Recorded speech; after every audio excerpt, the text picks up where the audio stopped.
Welcome back to the CBJ show. I am Brandon, and alongside me is a very special guest. Continuing our Tulane theme from the last episode, I'm pleased to be joined by the voice of the Tulane Green Wave, Mr. Corey Gloor. Brandon, thank you for having me. Your definition of very special is getting stretched here today, but I appreciate it. Well, as I told you, we've had many guests from the local New England area, as that's where we're from, and it's awesome to be able to expand to a place like Tulane and have you on board with our guest list and just being able to expand the podcast.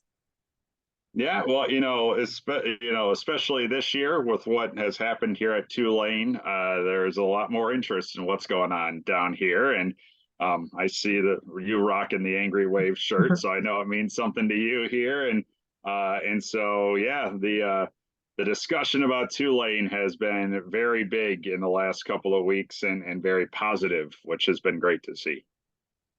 Yes. Before we jump into, obviously, we mentioned a little bit about the Cotton Bowl last week. I had my brother, who's actually a fellow Tulane student, and you've gotten opportunity. I know him pretty well, yes.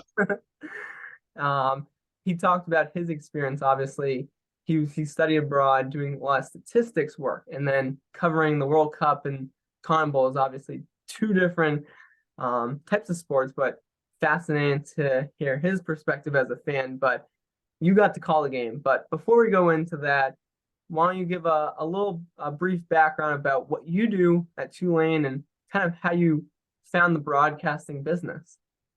Yeah, my official title is Director of Broadcasting. My kind of unofficial, easier to say, cooler to say title is Voice of the Green Wave.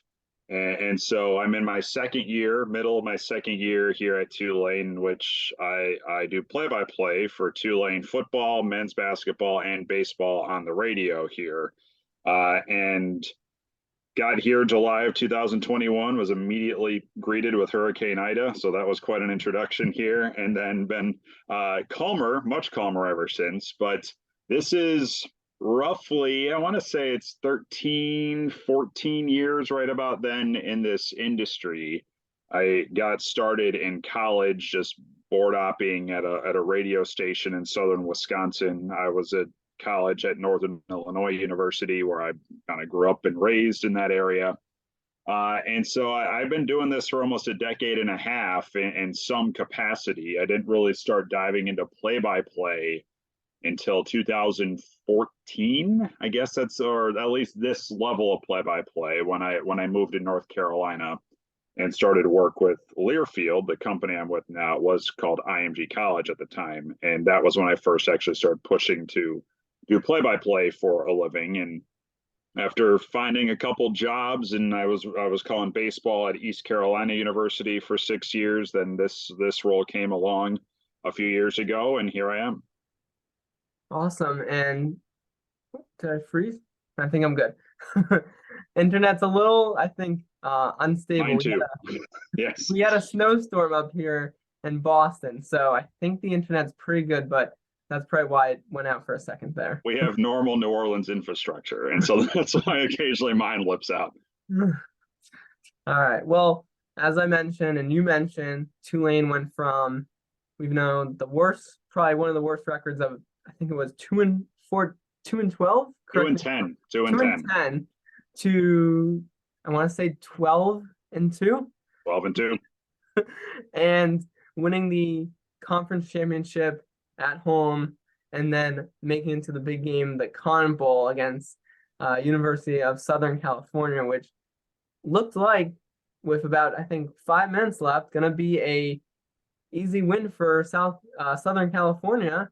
And then all of a sudden, Tulane started that comeback, and you had the opportunity to call it. So, I guess go through whatever you want to do with how you like to talk about the season, but there's probably many highlights you have from the season. Now that we're a couple weeks removed from it, and we just had a celebration on campus for the team this past weekend, and so that was the first time I'd actually seen a lot of the guys since that game. But we've had some time to ruminate on it a little bit, and that Monday in Arlington still is a little bit of a daze to me. It's a little bit natural in my world where you don't remember a ton of the bit by bits of the game when you're doing it, when you're calling it. It's only afterward when you listen to some of the call or even go back and watch some of the game that you start having memories flicker back. But it was just such an insane end to a really improbable year. And to have it cap off that way with not just a win, but the way it happened, that's an all timer. Like that's gonna live forever here at Tulane. And so, you got a sense as the season was moving on that there was something a little special, I think, brewing with this group. I still, I kind of live in the realism slash pessimism side of things, depending on how you really want to frame it. But I didn't know when I started thinking that this team was a true conference championship contender, but it happened. And so as the weeks kept coming and they kept knocking off teams and just kind of kept asserting themselves and not slipping up, it started to become more and more real about what this group was. And it's hard to not look at this season without the previous season in perspective. And, that's why I think for a lot of folks and a lot of fans, the fact that this happened on the heels of the previous season, that's the most just incredible part of this. Not that it's been 24 years since a conference title, not that it's been 80 years since a bowl game of that magnitude, but with what happened immediately before this year and for it to just turn around this quickly and this exaggeratedly, that I think is still weird to wrap your head around. But it's a special group. It's one that's going to go down forever here at Tulane, and the fact that I got to be a very, very small vocal part of it is something I'll take with me for the rest of my days. And you mentioned coming in last summer when Hurricane Ida happened, and obviously talking about the football team from that turnaround, you got to see the team. Obviously, they left Tulane, go to Alabama, do some practice there for a month. How is that hard on the players just because you're in a new setting, you're not near home? Probably many of these, if they had families in the New Orleans area, they didn't probably have homes. And then, like you said, they were able to just turn around this special year into such an incredible run. Yeah, that Birmingham trip, and I was with them pretty much every step of the way. Like I was living in that same hotel as the team was, and really the athletics department, almost everyone was up there in some capacity. And as the weeks kept going, you could feel just the exhaustion of it creeping in. And, it happened the weekend before the season started. And so it shifted plans quickly about that week one game with Oklahoma. And that it still was a shock, but they stayed pretty level headed and focused in about it. That's why they played as well as they did in that game. And then they hosted Morgan State the week after, and they ran roughshod over them, but they hosted them in Birmingham. And then by that point, guys were getting a little stir crazy. I mean, you're living in the same place as everybody, including your coaches. You are doing classwork in the same place as everybody. You are watching film. I mean, there's no locker room, there's no training room. It was all this giant conference room in the back of the hotel where they'd get back from campus, they drop off their gear, they go clean up with 6 floors above the conference room, and then they'd go to a different player's room or they go downstairs and watch film. Like it was a little bubble, like it was, and it was all Tulane, and so it grew weary on everyone there, including those players. And By the time they finally left, and Ole Miss was the game right before that, and they got hammered in that game, and you could feel that coming, frankly, around the team. You could just feel them wearing down. And then by that point, there was still not a normal rhythm yet. Even when he got back to New Orleans, players, residents still weren't fully ready. Some dorms still weren't ready, and so it was really just a mess. And there was no salvaging what that year was. Like it wasn't going to happen. But the player leadership of that group, who decided to stick around and didn't bolt and didn't look for a bigger opportunity. And there are guys that could have, a lot of guys could have, as we saw this past year, just what some of these guys are capable of. But they all made it a point to stick around. They said that wasn't going to be our final mark on Tulane football, having a year like that. And so you saw the leadership of that group start really in January of 2022, and it carried on through January 2nd of 2023. I mean, it was you don't get that in a lot of places, and that's what Coach Fritz has built here off the field lent to that, because the people wanted to stick around. These kids wanted to stay, and make sure that they fixed what happened, and they definitely did.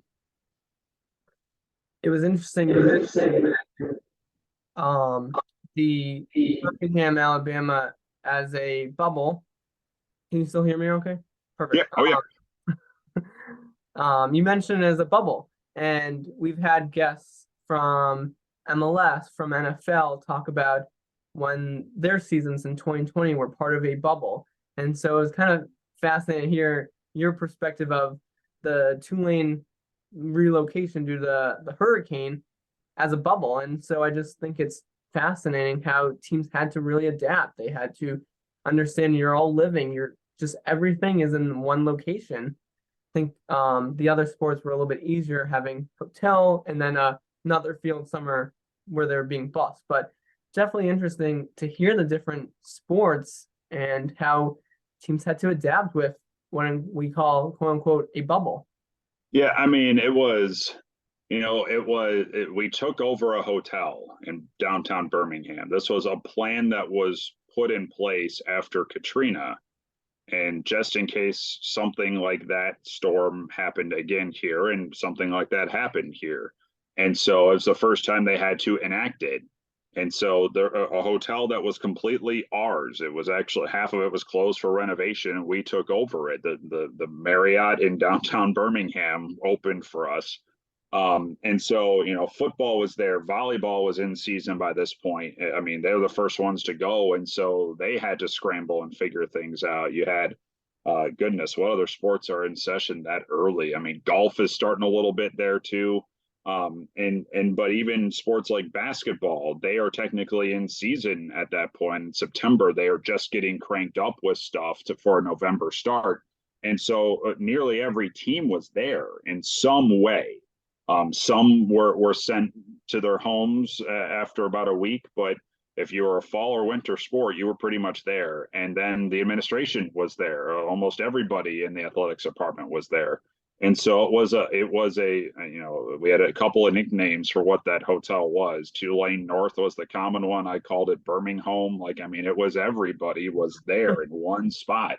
And so, it was different than the COVID bubble, in that you were trying to stay sequestered from people. It was, you were stuck with everybody in that hotel.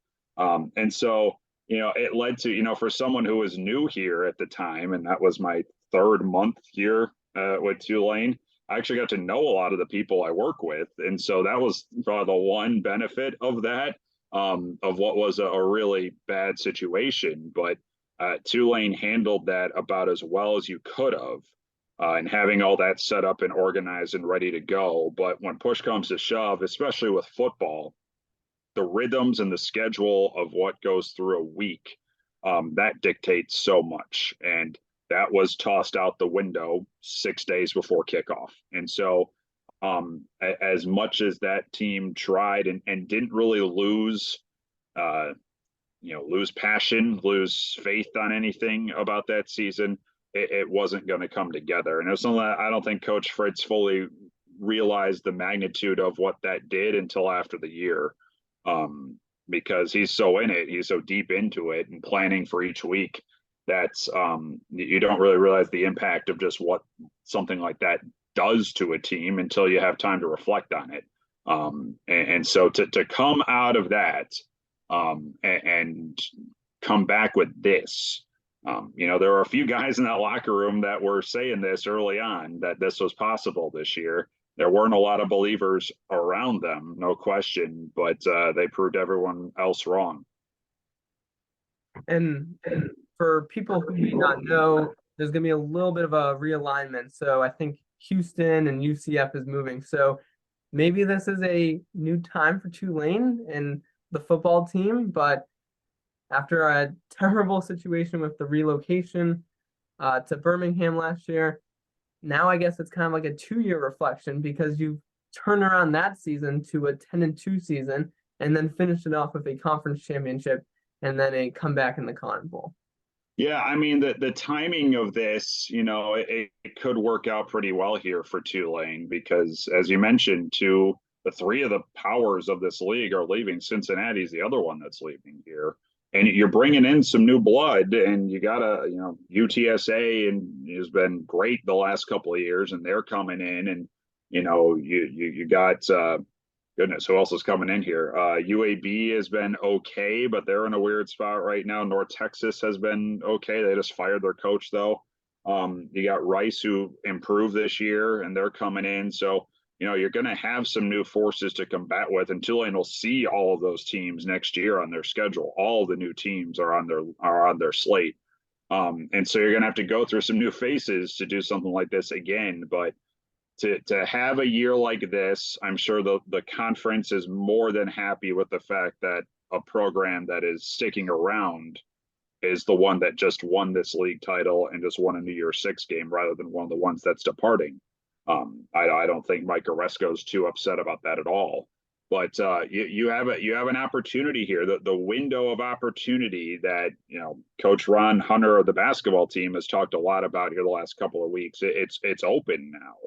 And if you can have, a year even close to last year coming up this year, and you're competing for a conference championship again, you're competing for that New Year's Six slot.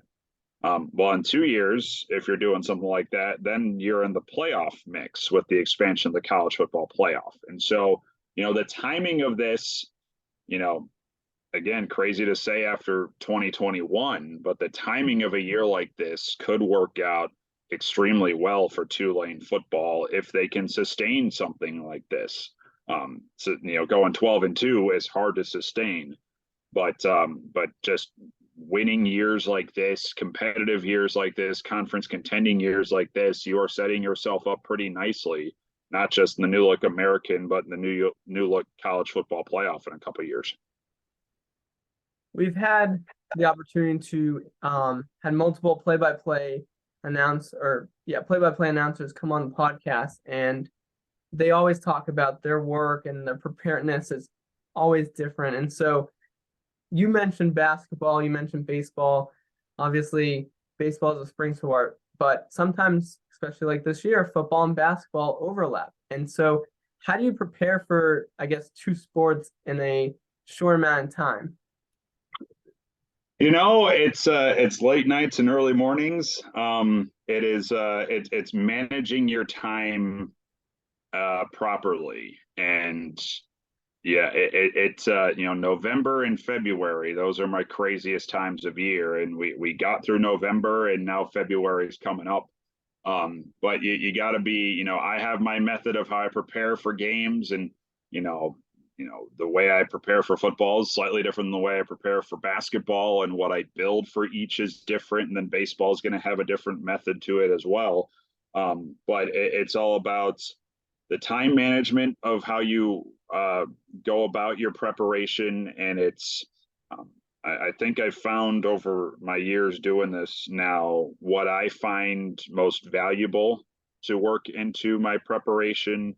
You want to be ready for everything because you just don't know what's going to happen over the course of a game. But, I lean on certain elements of a sport that I think are the most pertinent to relay to fans. And so I'll go to those more. I'll have those at the ready more. And, I got, let's see here. This is like my basketball chart for the next game coming up is ready to go here. And I got to work on Wichita's coming up. But, I find certain things with basketball that I think are important and I lean on those. And football is similar. It's hard to kind of quantify what I look for, how long it takes.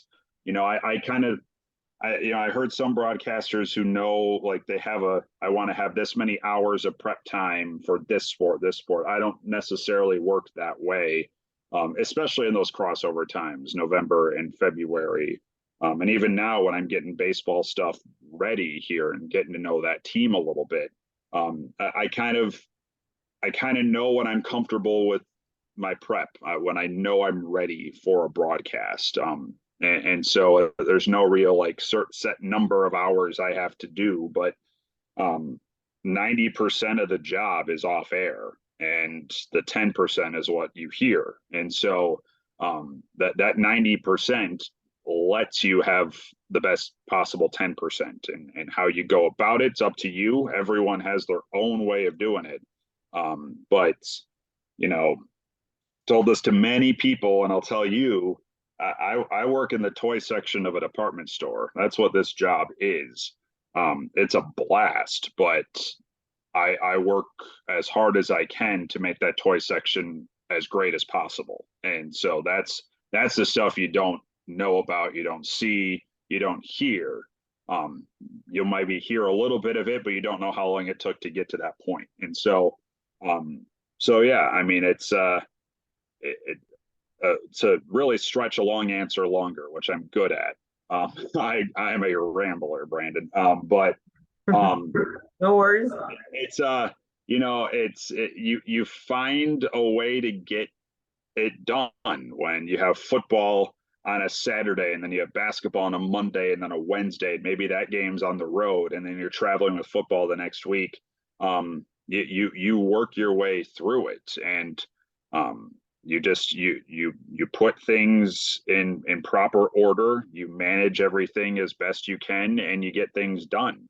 And now February is going to be similar here with 3 baseball games in a weekend, and there's going to be a basketball game thrown in on a Tuesday, and then maybe you're traveling for basketball for a Saturday and you're missing a baseball game. It's all about trusting the work that you put in to preparing for a broadcast, so that when you're on the air, no one's the wiser about the chaotic schedule that you're in. Definitely seems a little chaotic when you have the multiple sports.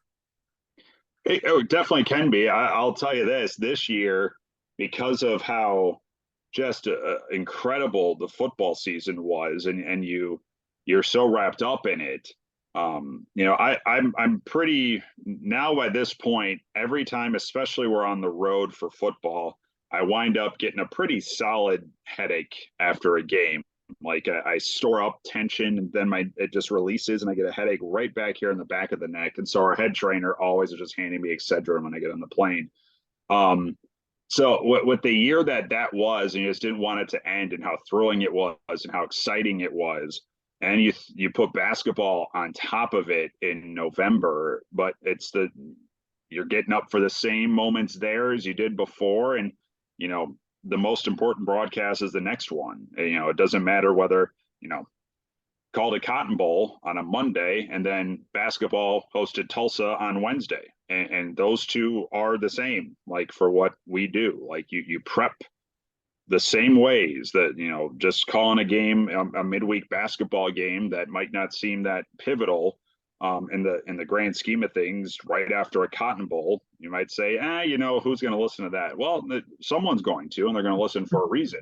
And as a professional, it's I think that the night before I was up till about 1:32 in the morning getting my work done for that game because of all the chaos that led before it. But you get the work done because that broadcast, that's just as important. And it's when the conference championship game ended, the next day I got sick as a dog because I was running around like crazy in November. like we had a basketball tournament in Grand Cayman Thanksgiving week, and then I flew right up to Cincinnati to call that football game on Black Friday. Like my body was telling me to stop for a little bit. And then right after Christmas, got sick again, and I was traveling around with basketball, felt a little better, got healthy enough for the Cotton Bowl. And then about 3 days after that, that Tulsa game I just mentioned to you, I got sick right after that, and I was sick for about 2 weeks. And finally, this is about that's part of why it took me a while to get back to you for this because I just felt awful. Um, but I started feeling better about a week and a half ago, and now I feel like a human being again. You know, my body was feeling it. There's no question about the craziness that was the November, and then what happened to start off January here, and that's part of it. It's not just trusting your preparation for broadcast. It's putting yourself in the right position to succeed and be healthy to succeed in a job like this. It's draining. There's no way around it. And so it's something that I'm still working on, being better with managing how I do things to make sure I don't just have a immediate cold once a season ends like I did this year. But that, you know, I'm still learning the ropes a little bit of managing 3 sports like I am. Again, long answer, long. You know, it's your body can tell you when you need to slow down in a business like this, in an industry like this, and it definitely was screaming at me here in December and January to slow down. But games are here. Games are, you know, there are games to call, and every single one of them matters. And so you find a way to get it done. You do the prep work. You take some cold medication, and you go. Well, I got one more question for you, which is not a Tulane question, and it's if you speaking of the Cotton Bowl is probably one of the memorial or memorable events you've called. You got the opportunity to call any future sporting events in the U.S. What would you choose? You know, that's a great way to phrase a question that gets asked to me a lot. It's never asked to me that way. Because a lot of people ask me what the dream job is and everything like that. But that's a good question. I haven't actually really thought a ton about what event I would like to call. It's always a good question when you can stump the interviewee. Yeah. Wow, that's a good one. I mean, I would I love to give a World Series a crack. You know, that's to fall back on the question I get asked a lot. You know, the voice of the Milwaukee Brewers would be the pinnacle job for me. I grew up listening to them. I grew up listening to Bob Uecker. He's my idol. That's been my baseball team since I was one. And so that would be, you know, calling a World Series for the Brewers would be it right there.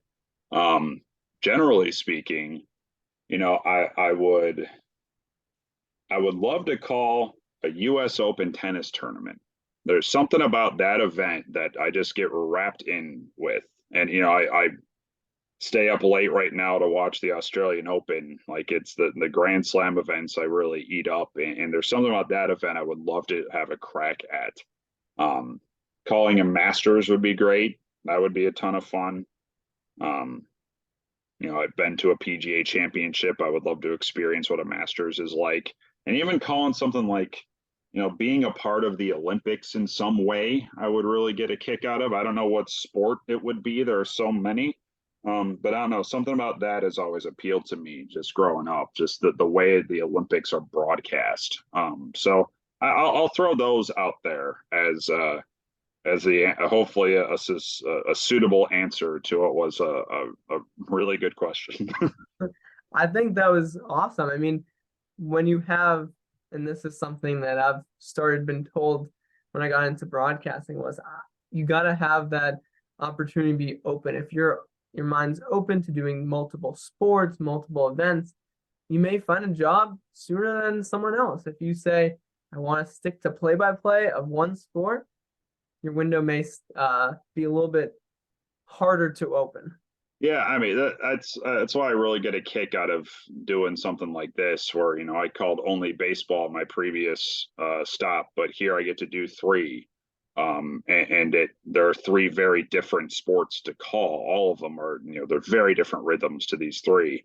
And so it allows me to kind of test myself a little bit, kind of flex the muscles, if you will, about how to call games. And then, this year I did a couple of volleyball games here on television at Tulane, and I had never done volleyball prior to filling in for a match last year. And so giving that a whirl, it was a real treat. That's a different animal than all the other ones. And so, yeah, I mean, it's, I've called one sport for a long time. I've called baseball for a while. I've called basketball off and on up until getting here. And football, I did some high school ball.